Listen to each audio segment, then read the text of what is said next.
Tanda orang bahagia, kata Nabi, 4. Pertama, orang yang selalu ingat kepada kesalahan yang pernah dia lakukan. Itu orang bahagia. Selalu ingat kepada kesalahan yang pernah dilakukannya. Sehingga pada saat akan melakukan kesalahan yang baru, dia mikir-mikir. Dosa gue yang kemarin udah 3 keranjang, nih nambah lagi. Ingatannya terhadap kesalahan yang lalu akan merupakan langkah preventif yang mencegah dirinya untuk tidak menambah kesalahannya. Orang bahagia, orang yang selalu ingat kesalahan yang pernah dia lakukan, terbayang di pelupuk mata, bukan ngumpet-ngumpetin dosa, sebab apa yang mau kita umpetin di hadapan Allah.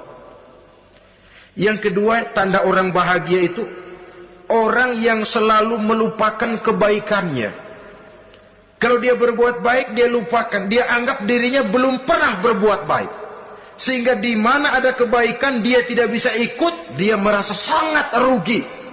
Sebab dia anggap dirinya belum pernah berbuat baik.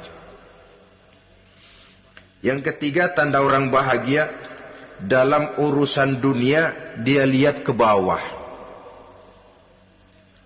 Sehingga timbul rasa syukurnya. Bahwa kalau dia sengsara masih banyak yang lebih sengsara dari dia. Bahwa kalau dia miskin masih jauh lebih banyak yang miskin dari dia. Bahwa kalau dia menemui kesulitan masih banyak yang jauh lebih sulit dari dia. Dengan cara itu jiwanya akan lapang, hidupnya akan tenang, dan dia tidak pernah ingkar kepada nikmat yang diberikan Allah. Sebaliknya yang keempat, tanda orang bahagia itu dalam urusan akhirat dia lihat ke atas. Dunia, lihat yang bawah. Akhirat, lihat yang atas. Kalau dia bisa sholat, kenapa saya tidak? Kalau dia sanggup puasa, kenapa saya tidak? Kalau dia bisa baca Quran, kenapa saya tidak? Timbul panas, nyontoh ibadah mendatangkan kebahagiaan. Rakus ibadah malah dianjurkan. Rakus dunia malah tercela. Nah, lawanannya orang celaka, saudara-saudara. Orang celaka juga tandanya 4 lawanan yang tadi itu. Pertama, orang yang selalu melupakan kesalahannya.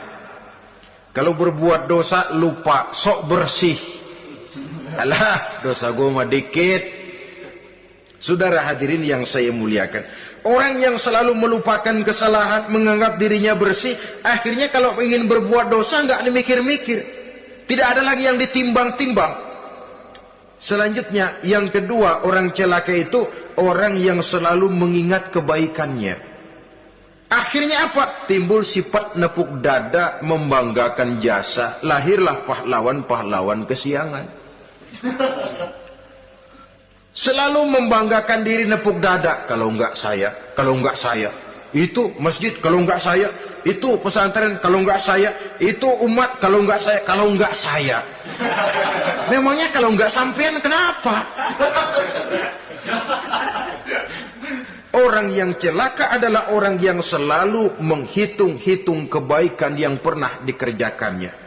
Keikhlasannya kurang, makin dia hitung, makin kurang nilai pahalanya itu.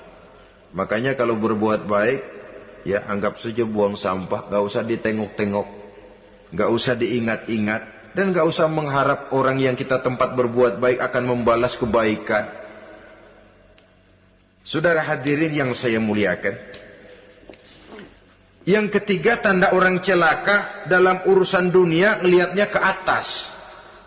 Panasnya timbul, syirik dan dengkinya naik, rakusnya jadi.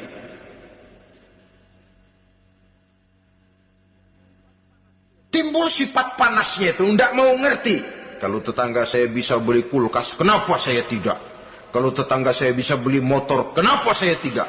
Kalau tetangga saya bisa beli mobil, kenapa saya tidak? Gaji nggak cukup, tuyul piara.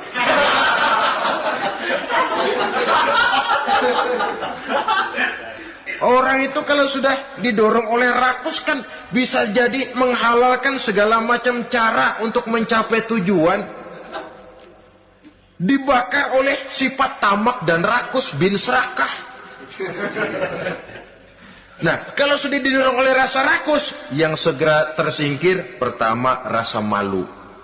Orang kalau sudah rakus nggak ada malunya, rasa malunya hilang. Padahal syarat jadi orang itu kan kalau punya rasa malu. Nggak punya rasa malu, kurang syarat jadi orang. Akan bagaimana jadinya masyarakat, bahkan bangsa dan negara, kalau rakyatnya sudah tidak punya rasa malu. Yang kedua, rasa takut hilang, terutama takut kepada Allah. Sirna sama sekali. Sudah tujuan menghalalkan cara. Yang keempat, tanda orang celaka dalam urusan akhirat, lihatnya malah ke bawah. Kenapa kamu enggak sholat? Itu bapak anu yang tuaan, enggak, saya enggak lagi. Kenapa ngelihatnya mesti kepada yang begitu? Sehingga lalu tidak ada gairah untuk mencontoh. Saudara-saudara kaum muslimin rahimakumullah, walaupun serba singkat oleh karena terbatasnya ruang pembicaraan ini, mudah-mudahan bisa memberikan gambaran sepintas tentang ciri-ciri orang yang bertaubat. Dengan harapan, marilah kita menjadi orang yang bertaubat sebenarnya, dengan ciri menyesal terhadap dosa yang pernah kita lakukan, meninggalkan perbuatan jahat, dan berjanji tidak akan mengulangi lagi perbuatan jahat itu. Kalau dia menyangkut hak-hak manusia, maka hak itu harus kita kembalikan, dan kepada yang bersangkutan kita harus meminta maaf. Apabila ditambah dengan kegiatan lisan, memperbanyak istighfar dalam kesempatan yang mungkin di sepanjang perjalanan hidup ini. Ini sajalah yang kita bicarakan pada pertemuan kali ini. Terima kasih atas segala perhatian. Mohon maaf atas segala kekurangan. Usikum wa nafsi bitaqwallah. Wassalamualaikum warahmatullahi wabarakatuh. Waalaikumsalam warahmatullahi